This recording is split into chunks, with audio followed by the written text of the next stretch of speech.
Watching Simon Yates ride away on the Colle Delle Finestre in the 2025 Giro d'Italia, there was a strange feeling in the back of my mind. Haven't I seen this before? Well, not exactly. More like a mirror image of it. Because 7 years earlier on this exact mountain, another British rider launched one of the most aggressive long-range attacks Grand Tour racing has ever seen. And that rider was Chris Froome. But what's fascinating isn't simply that both attacks happened on the Finestre, it's how perfectly inverted they were. In 2018, Froome attacked Simon Yates. In 2025, Simon Yates attacked history itself. In 2018, Yates was the race leader defending pink. In 2025, he was the veteran searching for one final opportunity. Both attacks came from distance. Both ended in Giro victories. Both became the final Grand Tour wins of their careers.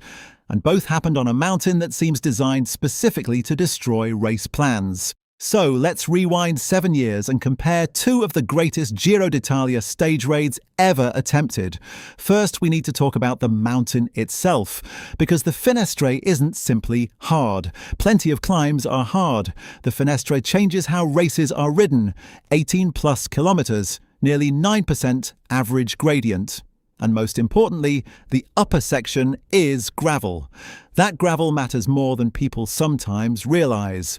On a normal climb, drafting already provides limited benefit. On gravel, organization becomes even more difficult. Domestiques disappear faster. Chasing becomes chaotic. Small gaps become large gaps. And if a rider reaches the summit alone with momentum, the terrain afterward often favors continuing the attack. That's exactly what happened in both 2018 and 2025. But the roads leading to those moments looked very different. People sometimes remember the Froome attack and forget what Giro 2018 looked like before stage 19. Because for 2 weeks, this was Simon Yates' race. Not close, not slightly better, completely under control. Yates had won multiple stages. He repeatedly attacked on uphill finishes. He looked explosive every time the road tilted upward. Meanwhile, Chris Froome's Giro was messy. He crashed during reconnaissance before the race. He lost time unexpectedly. There were questions about his form, questions about whether he had peaked too early in the season, questions about whether trying to complete the Giro after previous Grand Tour success had simply stretched him too far. With only a few stages remaining, Froome sat more than 3 minutes behind. 3 minutes in modern Grand Tour racing is enormous, especially against a rider who looked stronger every day.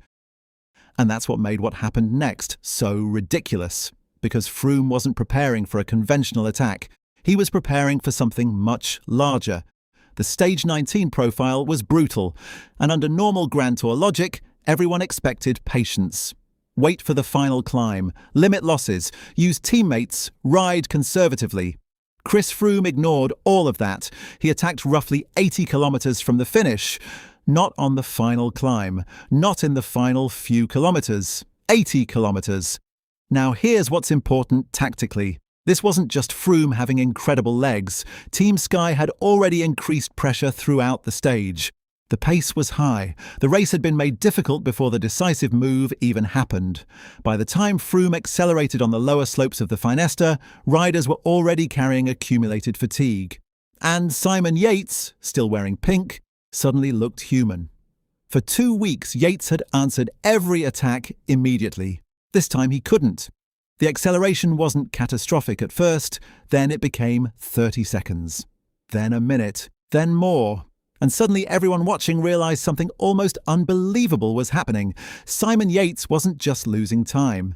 He was losing the Giro. Meanwhile, Froome was producing one of the strongest sustained solo efforts modern cycling had seen.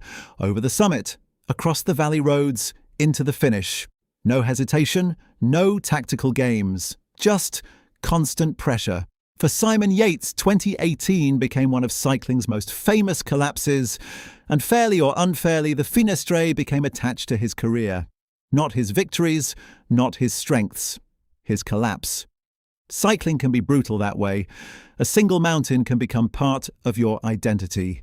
Yates would go on to win a Grand Tour later. He remained elite, but the Giro always felt unfinished, because the mountain that broke him kept sitting there in the background, waiting. Fast forward 7 years. Simon Yates arrives at the Giro as a different rider. Not the explosive young rider attacking every mountain stage. Not the rider trying to dominate every day. A more economical rider. More selective. More measured.